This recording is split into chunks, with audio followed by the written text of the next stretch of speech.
Welcome to the Rock is George podcast. I'm your host, George Dionne, and this is episode 65. Thanks for tuning into the podcast through our website, rockisgeorge.com, our YouTube page, on one of the many podcasting streaming apps from Spotify to Apple Podcasts, or at knac.com. My guest for this episode is legendary hard rock and metal drummer Vinny Appice.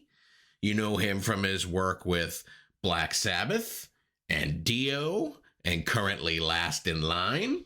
There's a new DIO Holy Diver Super Deluxe edition that was just released by Rhino Records / Warner Brothers. It features a brand new 2022 remaster of the album, a 2022 remix of the album by Joe Barresi, a live disc that features a show from Fresno, California in 1983, and a final disc of outtakes, singles, and B-sides. It's also available on vinyl as a 2-record set and many other formats. I had the chance to catch up with Vinny to talk about the re-release of the album and everything else he has going on. So here's Vinny Appice of DIO and Last in Line. All right, man. Today we're talking about the deluxe edition of DIO's Holy Diver. But before we get to today, let's go back a little bit to where it all started. You and Ronnie had just finished up with Black Sabbath about 1982. Were you guys already talking about putting Holy Diver together while you were still in Black Sabbath? Actually, no. We're finishing up the tour with Sabbath, and then we recorded on the last bit of that tour the Live Evil album. And the last thing everybody did was mix. We were mixing that album. And then when we got back home, Ronnie and I lived close together. And we went out to the Rainbow one night, Rainbow Bar and Grill in Hollywood. And that's where he said, "Hey, I'm going to leave the band, He's got some differences with Tony and Geezer. And would you like to join me? I'm going to start a new band." So we never talked about anything before because Ronnie had a record deal while he was in Sabbath. And the plan was to do a solo record. And that would mean bringing all his friends on board, not a band. It would just be everybody playing on the record and having a good time, that kind of thing. I would have played on the record as well because he was thinking Sabbath, was still going along. But when things got a bit foggy, let's say, he decided to take that record deal and use it to put a band together. So that's when he asked me. And then I said, yeah. So then the plan was, okay, who do we get in the band? So Ronnie and I went into rehearsal, a couple of rehearsal rooms, and even in his garage, and we played together. He played bass, he plays a little guitar, and we started working on the riff he had was Holy Diver, but not much of it, just da da da da da da da da.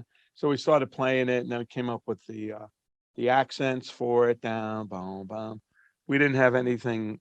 We had like the verses, no solos or anything like that. And then eventually we started auditioning guitar players in LA. We got a lot of guys from GIT. That was the thing back then. A lot of shredders. And, we were looking for more of a soulful, kind of a shredder, but with feel and that kind of thing. So that's where we were at. And then Ronnie decided he wanted to have more of a European flavor in the band. So he said, let's go over to England. I got my mate, Jimmy Bain. He said he knows this guitar player from Ireland, Vivian Campbell. Let's go over there and have a look too. So eventually we flew over to London and waited for Jimmy to get back. Jimmy was due back in another day or two. And we, meanwhile, looked in the paper and looked at all the venues and see who was playing. And we actually went to see some bands. One of them, when we walked in, it was a reggae band. Guitar player, dreadlocks and stuff. I said, I don't think that's the guy. Not because of the dreadlocks, it's the way he played. It wasn't the style. So Jimmy got in town, called Vivian. We arranged for Viv to fly in and we rehearsed John Henry's rehearsals in London. And we had a jam, we recorded it, and it went great. And then we went back to the room, Ronnie and I, we shared a room, believe it or not. That was funny too. And we listened to the tape, and Viv was on fire, and he played with a lot of feel. And one thing that stuck out was he was shredding, but then he went into this like Chuck Berry thing. And we were, that's cool, man. We would throw that in. So that's kind of the thing that's sold us. So the band was born. And then Jimmy, I don't know if Ronnie thought Jimmy was in the band, but Jimmy just took it upon himself that he was in the band. As only Jimmy could do. And he came over, and it worked. Jimmy was great, and Viv was great. So you guys recorded the album at Sound City Studios in Van Nuys, California. It wasn't all business, though, right? You guys were sort of like a kid in a candy store or frat house, right? Yeah, they let us do anything we wanted at Sound City. People there were so cool. Sound City's like a U-shaped complex. On one side, then there's a parking lot in the middle. On one side is the 3 rehearsal rooms, small rooms. And then across the parking lot, you go into the studio, and they had 2 recording studio rooms. One big, room A was the big one, and then B was the small one. So we rehearsed, and, we rehearsed at night at 7:00. And we had pinball games. We used to open them up and put cardboard in so you couldn't lose the balls. And Ronnie loved Pac-Man. He's playing Pac-Man. And it was like kind of like a hang. One time my brother's band, the Vanilla Fudge, rehearsed next door. And we said, let's lock them in. So we put all the road cases, our road cases, in front of their door, all the way up to the ceiling. And they couldn't get out. So then we ran back in our room and rehearsed. Then you could hear banging on the wall. Blah, blah, blah, blah. That kind of shit. So we did that. I mean, we just did holes in the walls, and, smoked a lot of pot while we wrote that stuff. And one time we put the guy who was the night guy who ran the studio, he had a little office in the front. So we asked him, his name was Brett. Said, Brett, can you go get us some beer down at the corner? He goes, yeah, what do you want? So we gave him money, he went. And we moved his whole office in the parking lot at night, including the electric. So when he came back, his office was in the parking lot with the lamp on, the phone, everything exactly the way it was in his office, but it was out in the parking lot. And we went in and rehearsed. We didn't even help him put it back. It's crazy stuff. But we did 4 songs. When we're ready. We just brought all the gear over across the parking lot, went into the studio, and recorded 4 tunes. And we finished those up, brought everything back to the rehearsal, and wrote 4 more songs. So we used to have it was a lot of fun. It's a lot of fun. Everybody was having fun. It was crazy. We're all younger, and it was just no rules, It's perfect. Did Ronnie bring over any songs he had considered for Black Sabbath, or did you guys all come up with these songs during rehearsals? No, Ronnie didn't. No, all the stuff was jammed, jammed. We had that riff from Holy Diver, so that's the thing Ronnie brought on. And then Jimmy had the riff for Straight Through the Heart. And Vivian, we liked one of his songs from his old band, Sweet Savage, which was, they called Bottle of Wine, which we called Stand Up and Shout. But we took the riff and worked it, and then changed the rest of the parts around. So it's not the exact same song, but you could hear the riff in there. And the other stuff we jammed. Rainbow in the Dark was a jam. And we put it together, everybody jamming. We would jam. Ronnie would just get up, sing some melody, and we had our engineer Angelo Arcuri, who recorded Holy Diver in the next 3 albums, 2 or 3 albums, and we'd record everything. A lot of that stuff is natural, felt natural. And then once we had a riff we liked, or a couple parts, then we really honed in and built it into a song, tried different ways to get to the solo and third verses and choruses and blah, blah, blah. So it was a group effort, definitely. Now, the album is known for its singles, Holy Diver and Rainbow in the Dark, but each song on this album could have standed alone by itself as a single. Yeah, there's no filler on that record. When you make your first record with a band, there's no rules because you didn't do anything previously. So you don't have to listen and worry about, oh, I played that lick before in the first album, or it sounds like that other song. We didn't have that. So anything went. And matter of fact, the song Invisible, we wanted, we worked on the first riff, recorded it, then we came back the next day and we asked Angelo to play it for us so we can work on that song. And he put the cassette in the other side, the other way, which a 4-track cassette plays backwards. So we're all laughing, rolling a joint, smoking, going, you put it in backwards, yeah, all that shit. And then we started sitting there going, wait a minute, that sounds good. So we learned the riff that was playing backwards. And that's the other riff that's in that song. So, I mean, anything went. So that song has the riff and then a riff that's backwards. It's the same riff. I mean, if you listen, you could hear, but it changes it up. But we did stuff like that, So the album comes out May 25th, 1983. Now we can look back 40 years later and say, oh, it was the greatest album ever. And, it's going to have this legs and this and that. But I mean, you were there when it was first released. Did it seem like when it came out that it was going to be this juggernaut that it was? No. We just thought, first of all, we were having a great time. It was like the boys' night. The club, the boys' club, 7:00, Sound City. Friends came down, hung out, and then we'd play and we'd rehearse, and if we had something, we'd play it for them and stuff. So it was just a good time. And then when we went in and recorded the first 4 songs, it sounded really good. And I remember thinking, wow, this is really good, So we were trying to make the best album we could. Even our road crew, he said, man, this is going to go platinum. And I said, really? You think so? I don't know. We'll probably sell. I mean, Sabbath was, gold and platinum. I said, maybe we'll crawl up to gold with the momentum, but I don't know. I didn't think it was that good. And we finished the record and it came out pretty damn good, but we never thought it was going to be such a, classic, turn into a classic record. So it was very interesting. Then when it came out, it just started going up the charts. And we were doing some dates with Queensryche in theaters. They were opening for DIO.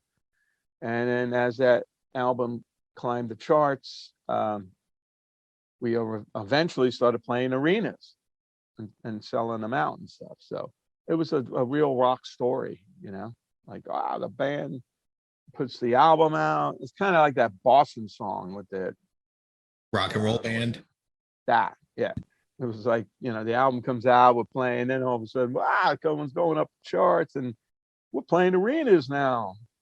We had more experience than Boston. Boston, when they came out, that was a new band. And then all of a sudden they hit it real big.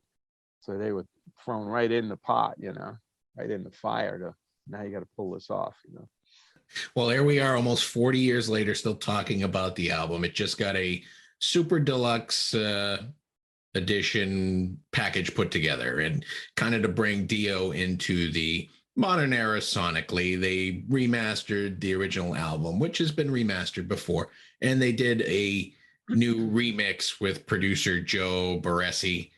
Personally, I think when you start messing with the past, it kind of erases the memories people have in their head of certain songs. So, I mean, it was preserved with the remaster, but it was also had liberties taken with it with the remix. That's what happens when you mess with something that is a classic. You're taking a chance that, is this going to be better or is this going to be different? The remastered, I heard some of that, and that sounds pretty good. Heard a little bit of the remix. I'm almost afraid to listen to it because the sounds on there sound great. Drums sound great, and I think it might sound a little bit drier, maybe a slightly different sound to the album. So I don't know. You're probably right. You're used to hearing an album like Led Zeppelin 1. There's just a sound to that record, and the drums are recorded great on that. Page's guitars and the mix and fantastic. The mix is incredible on those albums and all the Zeppelin albums. So when you're gonna take up that task of trying to remix something like that, that's risky. I think even Joe was like nervous with I'm touching this classic thing, And the problem with the remix too is when we mixed that album, there were not really any computers in the studio. there was outboard gear brought in. There was some red thing we had. I forgot what it was called. We put on the drums, EMT thing, and that was on, and it gave the drums some ambience. And so everything was live. So when we mixed it, it was Ronnie, Angelo, me, or Viv, or whoever's in the studio. We went over how we're mixing this. Okay, you pull those faders down a little bit when this part comes up. Angelo, you put the guitar solo up. Ronnie, you do the keyboard, whatever was in there. So we mixed it like that. We didn't mix it. We didn't put it on an auto mix, and the computer remembered the mix, and then you could just keep adding mix to that. That was the way we mixed it. So even Joe mentioned that he couldn't really get some of the, like that EMT, they don't use it anymore, So plugins now, but it still sounds different. So that's the way we mixed it. Now you bring it up to the new technology and things are done differently. So he had quite a task ahead of him. So, I mean, it sounds good, but if you're used to the other sound, it sounds a little different. Right. Or if you're used to strumming along with the guitar solo, they're a little different in spots, or the outros are a little longer, or something like that. Well, yeah, I just heard one outro, which was Holy Diver. We faded it. We faded that.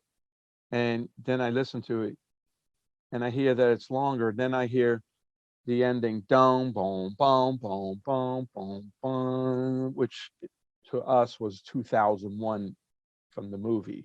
And we did that as a goof. Once we were clear with the thing, we would do all crazy things, especially me. I would go double time and make the band play something else because we were out already. And maybe something would come up that we could use. So I heard that. I went, that was just there for a joke. It wasn't there for an ending. We ended a lot of stuff like that when we had no endings. We were boom, boom, boom, boom, boom, boom, bang. And now I listen to it. It's on the record. Oh, hello. Well, these things do bring new ears to the project, so I guess it has its advantages in that respect. I do have to say that the live recording that's included from Fresno, California, '83, fantastic. And I haven't heard that. It sounds great. Quality is great. You guys are on fire. I tried to find something on YouTube for that same era. I found something out of the Netherlands in '83. So, I mean, it's certainly comparable to that and certainly sounds a little better than the recording on YouTube. Yeah, I know we played very fast back then. We were so excited. It's like, yeah, stand up and shout. But I mean, it's just, like you said, on fire. It's like, why did we play that fast? But I haven't heard the live stuff yet. I got to check it out. Now, for the live shows back in '83, were you always stacked high up on that mountain where Dio came out of the cave? Yep. It's funny, with Sabbath, I wasn't on a really high drum riser. I think that thing might have been 3 feet. And when we started Dio, Ronnie wanted a stage set. So they came up with the stage design and the mountains there and said, let's put the drums on the top of the mountain. It looked good, but I hated being up away from the band, because now I'm relying on monitors for guitar, bass, and vocal. I got everybody in the monitors usually. Usually I got all my drums loud, and then guitar and vocal really loud. And now I need bass because the bass is down below. So I had to rely on that. And, Viv would come up once in a while and Jimmy, but it's not the same communication when you're down with the band. So you look at the Led Zeppelin pictures when they played Madison Square Garden, and Bonzo's kind of on the floor, and there's the bass, and there's Jimmy Page on his left. They're right there. You hear the amps. That's the way we play with Last in Line, Well, we're not playing arenas, but whatever drum risers there, hopefully they're small. And then we set up where the bass and guitar are like right behind my ears. So we sound like a unit, I didn't care. And then those risers got bigger and bigger and bigger. Soon you had to be lowered from the roof into the drum kit instead of going up the ladder. I did that too. That was, I don't know what tour that was, a little later on. It was in Italy the first time we used it, and I get on the drum riser 10 minutes before the show, and the thing, 4 motors with chains would go up all the way to the roof. This was an arena, so that's pretty high up. It would go bam, brrr, everything's shaking. And if one motor stopped, it'd tilt, and I'd probably fall out and kill myself. And went all the way to the roof. Then I had to wait for the show to start, and it's rocking back and forth. And I could see through the clear heads of the tom how high up I was, and I didn't really care for that. And I had little monitors up there, so we started the show. And then we'd play, and then it would start to come down with these big wheels on the side. It looked great, but, it's like, whoa, this is extreme. And then it would settle in. I get all the way down, and I could hear the big monitors and the whole band. That was cool.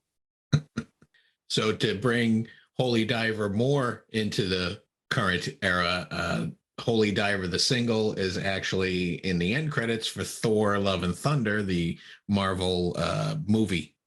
No, Rainbow in the Dark is. Oh, okay, all right. Rainbow in the Dark is in they used it for the movie. Because they contacted me. I'm co-writer on that song, and they said they might use it. I went, oh man, that's great. Then for a while it looked a bit dodgy. And then at the last minute, I think it was supposed to be moved. It was supposed to be used for the trailer that was shown in theaters. And then it looked dodgy. Then got an email, congratulations, it's in the movie. It's at the end, putting it at the end. Okay. So we went to see the movie, my girlfriend and I, and the credits go by, and they're the big credits, all the stars, and they're playing Guns N' Roses. And I'm like, what? Why are they playing that? And then those credit ends, and then it starts, Rainbow in the Dark, and it's all the crew. And what's amazing is so many people worked on that movie. These credits, the 2 columns of, must be thousands of people. And it's like, oh my God. And they're playing Rainbow in the Dark. And then I, of course, waited for the credit, had my camera ready. And there it comes, written by, took a bunch of pictures. It came out a little blurry, but because it's scrolling. But that was cool. Cool. So it's in the movie, and it made it, And it's funny because those credits go by for a while. Then one of the actresses comes back on the screen and does a little dialogue. So most people leave during the credits, but a lot of these movies, if you stay, there's something at the end. It's good. Just like there's a surprise on the Holy Diver album, the original mix. I don't know what the new mix has, but people kept saying that Black Sabbath put backwards stuff on the record. And we never did. So when we made this record, I said to Ronnie, hey, why don't we put something backwards on here? See what happens, see if everybody notices or do what they were accusing us of doing. So Ronnie thought that was a great idea. So we put something backwards on the end of Shame on the Night. And Ronnie says, crucify the diver. And then we turned it backwards, and it's in there, the very end. But it's backwards. It goes, blah, blah, blah, blah. and you hear it. That's really cool. But nobody said anything. Nobody noticed. When it's not there, they notice. So now I'll have to take a better listen to see if I can find it on the original. It's the original at the end of Stand Up and not Stand Up, Shame on the Night. So it's the end of the album when it's fading. You'll hear him. I think Diver. You could hear Diver. You and your fellow Holy Diver bandmates are keeping DIO's spirit alive with Last in Line. You formed in 2016, and from what I understand, tomorrow you're releasing a new song that kind of is an advance on your upcoming EP and third full length album. Right, yeah. And that started off as just Viv called up one day. He said, "Hey, I just spoke to Jimmy. You want to get together and jam?" I said, "Okay, that sounds like fun, you know." So again, we went down to a studio and we played. We played all the old songs, because that's all we could play. Maybe we played some Thin Lizzy stuff. And then it was so much fun. We said, "Hey, let's do it again, next week." And the following week, Andy Friedman was in town, and I know Andy from previous things we've done together. So I invited him down. He had like an hour or two. He was close by. He was doing something, and he came down. He knew all the DIO stuff. So when we played together, I went, "Wow, this sounds great," And next thing, we got Steve Strange, who's a good friend of Viv and a fan of the band, involved, and he said, "Let's book some gigs." Viv had time off from Def Leppard, so that's what we did. And then we got a record deal Steve put together from Frontiers Records, and we did 2 records with them. And then we kept touring whenever we could. And now we just finished the album. It's being mastered and all that. Sounds great. That's not out until next year. But an EP that contains 2 live tracks, 1 new track, and 1 track coming out tomorrow. That's a cover of a Beatles song. I won't tell you which one it is. You'll have to wait. So that's coming out tomorrow, and then we start doing some dates the end of September. We got some dates in October, and then a good run in November, and we'll keep going, to promote this, and then probably pick up again in January and February when I don't know when the album's coming out, but it sounds great. We're having fun and stuff. So it was a very natural start. Organic, as they say, it wasn't put together on paper. Hey, let's go make some money and put this band together. And then as the albums came out, when we first started playing, we played DIO stuff because that's all we could play. And when the first album came out, we added 3 songs from the album, or 3 or 4 songs. And then the second album, we added a couple more songs. So now it's mixed up. We played the DIO classics. We put together our own stuff, and some of them kind of classic, a couple of the songs that really did well. So it's a fun thing. And we really kick each other's ass on stage. It's great. It's a lot of fire there still. Speaking of kicking ass on stage, are you still kicking your brother's ass on stage in the Drum Wars? Yeah, I'm going to kick his ass next week. We're playing August 4th up in Niagara Falls. It's a free concert. August 4th. I don't know what the name of the place is. I look it up. It says free concert. And then we're playing August 6th in New York City at the Cutting Room. So come down. There's VIPs available for both dates. You can come down early, meet me and Carmine, take some pictures, and check out the merch, all that stuff. So it's going to be fun. We have fun on that show. We got Jim Crean singing from Buffalo, and Jimmy on bass, and Artie Dillon on guitar. Amazing. It's an amazing band, and we play all the history from the music from our histories, both of us. Some we play together, some we play individual, we switch off, we do a lot of different things, different combos. So it's a really good show, high energy. A little bit of drumming in it, drum battle stuff in there, but exciting.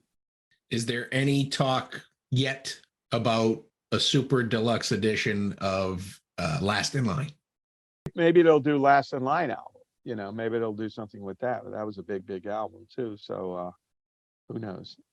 I know I got requests for another there's another movie or two that want to use some of the Dio's tracks. So it's still alive and well. This album, and this is one of Dave Grohl's favorite albums, and Taylor Hawkins, rest in peace. They love this record, Dave told me when Nirvana went into Sound City to look at the studio to record their record, they walked in to the right, they saw the Platinum Holy Diver album, and they looked at it and they went, yeah, we got to do it here. So that was quite a compliment, And now Holy Diver just went double platinum.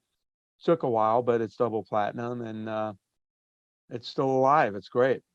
It's like Frankenstein. It's alive. It's alive. Well, those are all the questions I got for you today, Vinny. I really appreciate you coming on the podcast. Dio, Holy Diver, Super Deluxe Edition out now. Last in Line, new single out. It'll be out by the time this interview airs with the EP on the way. Looking forward to all of it, and I wish you the best of luck.